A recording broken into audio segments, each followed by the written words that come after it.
let's set our intention. So we're going to practice first calm abiding, bring ourselves to attentive awareness. So stages 1 through 9. And then we're going to move into the essence practice and work with open awareness. So that's our intention. And then posture. Posture, so important, body and mind intimately connected. So take the ready posture. It works and supports both calm abiding and essence practice. If you take the ready posture with your body, your mind follows into its ready posture, just being open and ready. Ready to experience the TGS, the taken for granted, flowing alive awareness we talked about last night. And then think of the masters. So both of these practices, and I'm going to focus on the essence practice, this has been accomplished by people for at least 1,000 years, maybe longer, maybe thousands of years, but a long time. Ordinary people, some very famous people, but whether they were famous or ordinary, they were just human beings like us. They just sort of learned to relax and open their minds. So imagine one of them, whoever it might be for you, and it could be your teacher. Traditionally, it's the person who introduces you to this is one of the possibles. So I think of the Vajra Regent, who was my first teacher of this, but it could be whoever. Somebody who expresses for you open awareness, and imagine them in the space in front sharing with you their ability to just rest their attention in open awareness. Open awareness is going to be our shorthand often for Tamel Geshepa.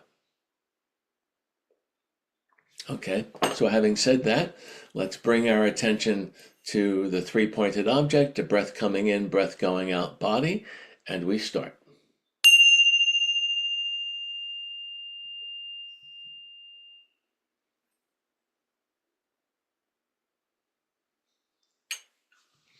In terms of your calm abiding practice, and I'll be a little bit more directive this morning as we work through this,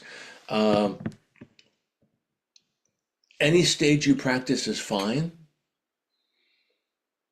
I find it helpful to start with the noticing of stage 1 just for a few times to sort of get my attention warmed up.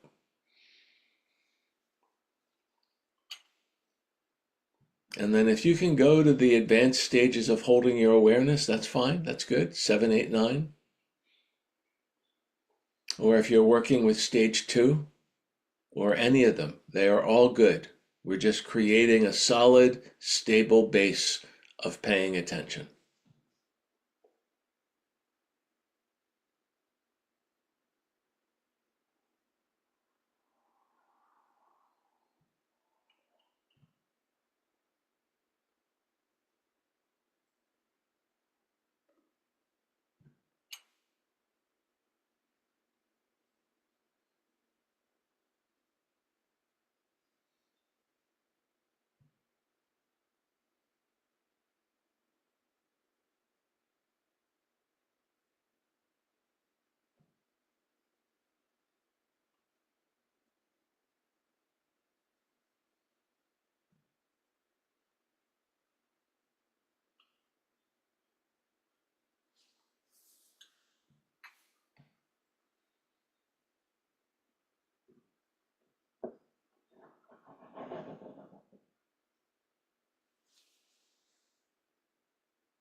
So hopefully that was enough time to establish a good enough base to begin the essence practice. It's much easier to practice the essence if you have a stable sense of attention. Even if your attention is constantly wandering and you're bringing it back, that constant bringing it back creates stability.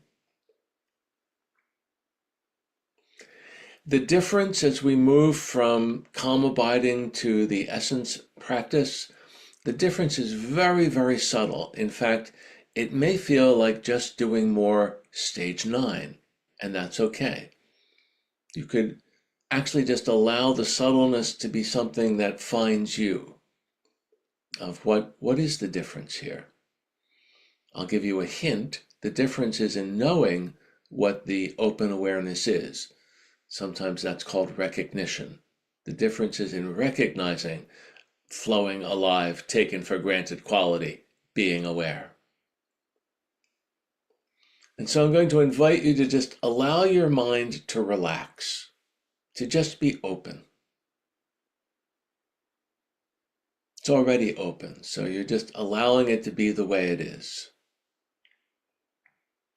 Whatever sensations you're experiencing, I just heard some bird song. Earlier, I had a sip of coffee. My foot hurts a bit. Whatever physical sensations are going on for you, that's what's going on.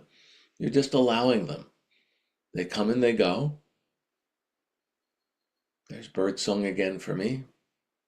Whatever thoughts are happening, you're just allowing. Your mind is just open, allowing. The bird song, the thoughts that are coming and going, the memories that happen, the emotions that arise that are calling for your attention, they are all like the twigs and leaves floating down the stream. You're just allowing them to float past, resting yourself in that flowing, alive quality, being aware.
We're just holding our attention open, experiencing this taken for granted quality of knowing, being aware.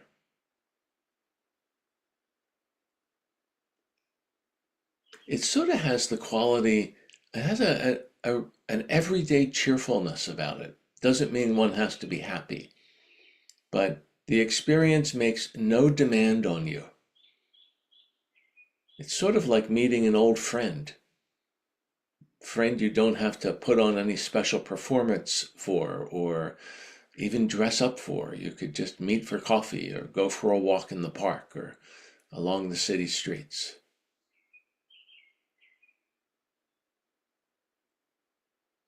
They know you, you know them. You're relaxed in each other's company. This being aware experience is your oldest friend. It's always been there.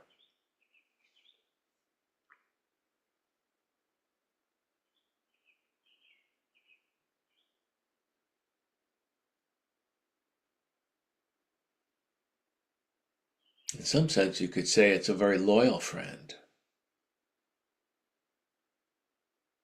And yet, it makes no demand on you.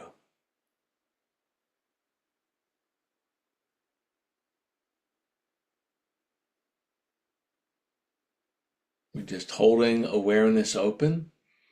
We're knowing whatever's going on. And we're recognizing that knowing, that experience of knowing, of being aware, that's what it's like to be awake.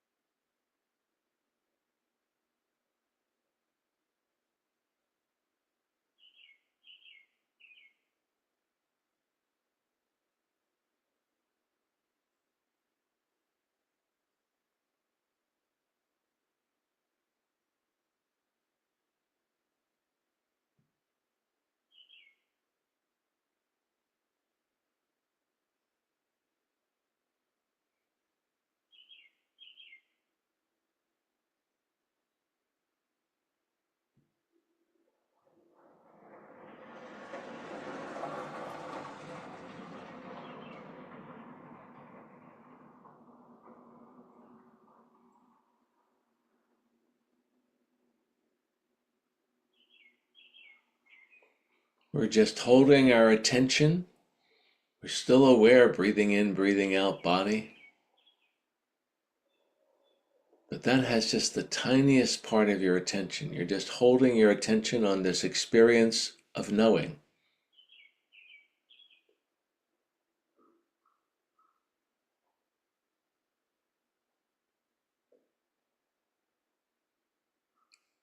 Whatever's happening in your experience, this knowing is underneath of it.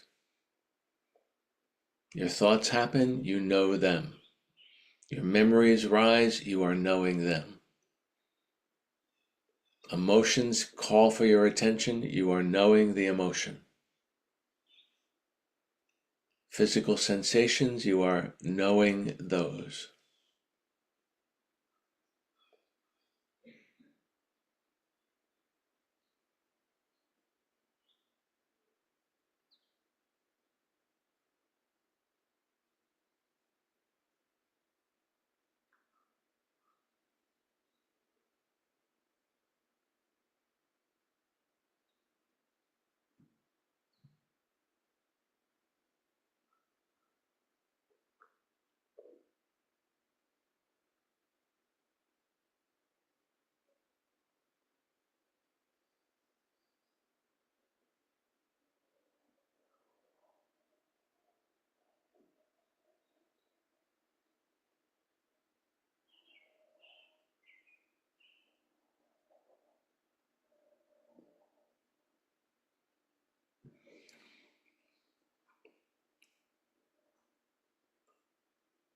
Last night was the introduction or the transmission of this Tamel Geshepa, this taken for granted everyday quality. That's the Tamel.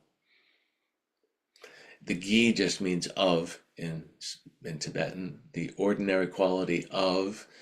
And then shepa makes it a noun. Shepa is knowing or awaring, experiencing. She has the quality of knowing. There's a intelligence or a being aware. It doesn't really have an English equivalent. It's this, we don't talk about knowing as a often, right? So this is the taken for granted everyday quality of this knowing that is constantly flowing, constantly changing. It's not a thing, it's not a rock. You cannot grab it. It has a flow. It's more like a river than a rock. We're just resting open to that.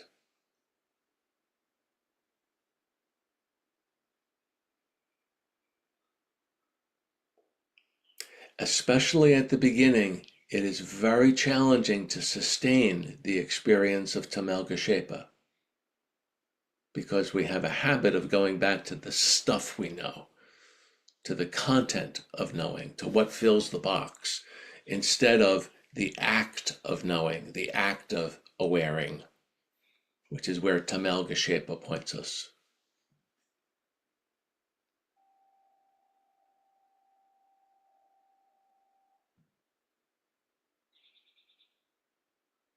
And so the traditional practice is you get a glimpse of this taken for granted, flowing, alive quality of knowing, being aware, awaring, and then it slips away.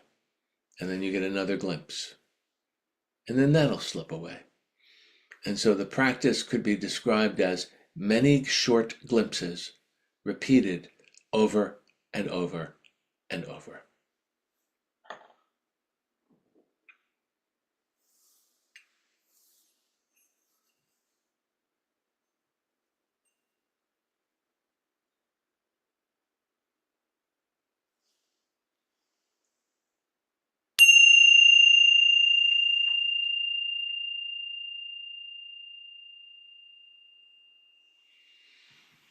So allow your attention to return from the space of open awareness to how you normally hold your attention. Look around. This is a reset moment. So come back to how you normally are.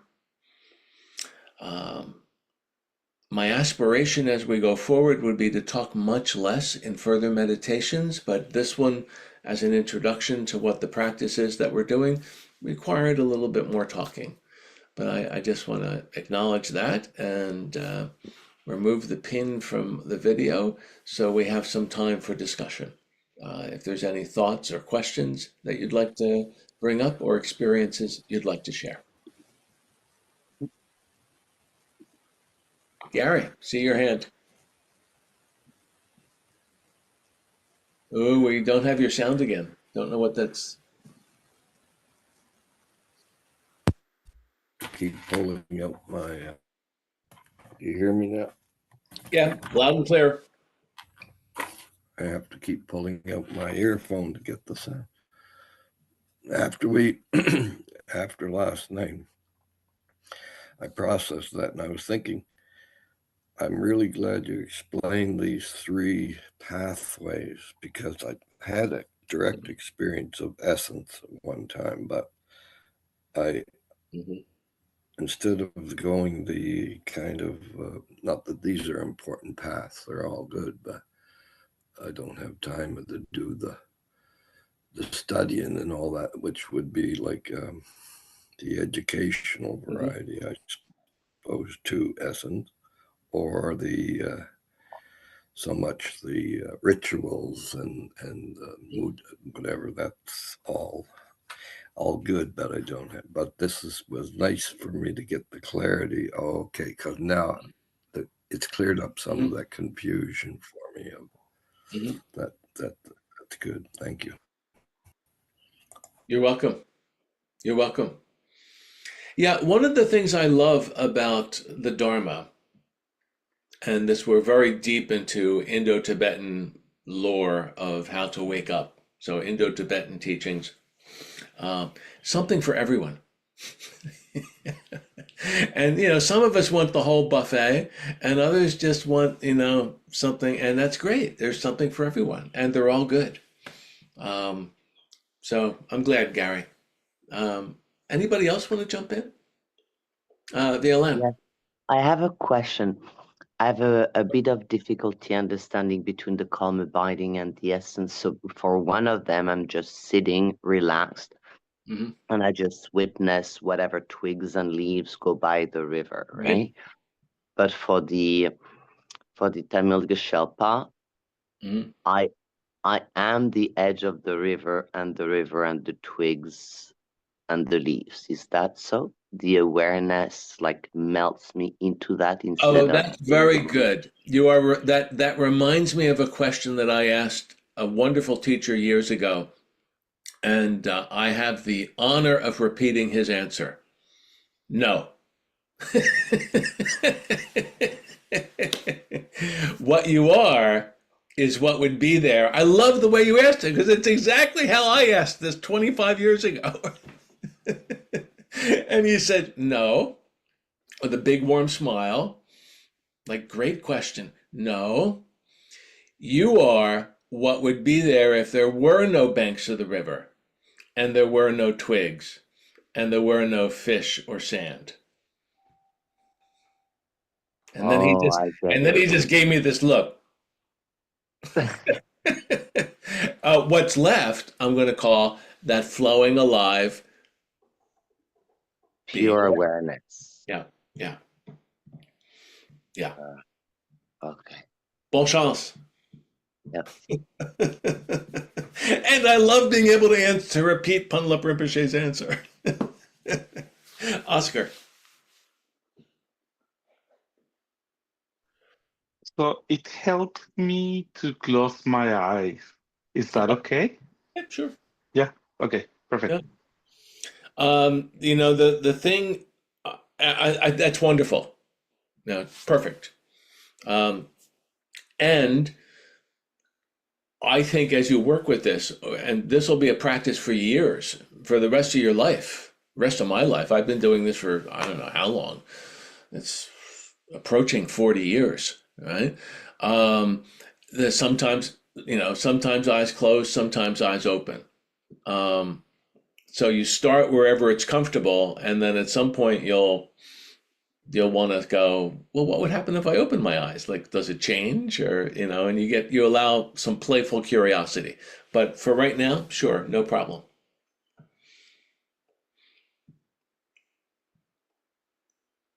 Robert.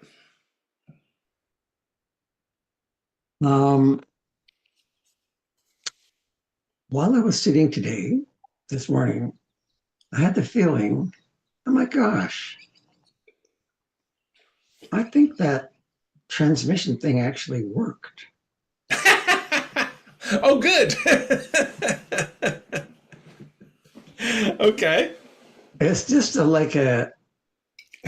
just qualitative difference. Just like something felt a little bit different. Huh.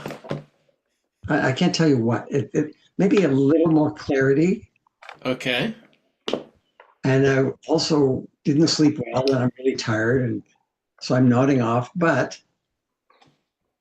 there was that like a kind of a spaciousness in the halfway between waking and nodding off, Uh-huh.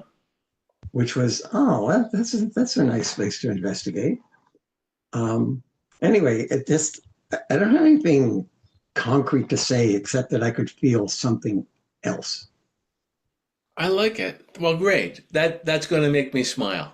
And that's a wonderful place. It's not about my smile, but it's a nice place for me to be leaving. I need to ring off. I really appreciate your being here. It's so important that we come together as a community and practice. And I'm sorry that I'm a little bit rushed this morning because we could have more discussion. Margaret, I'm going to ask if you would take us out with the dedication.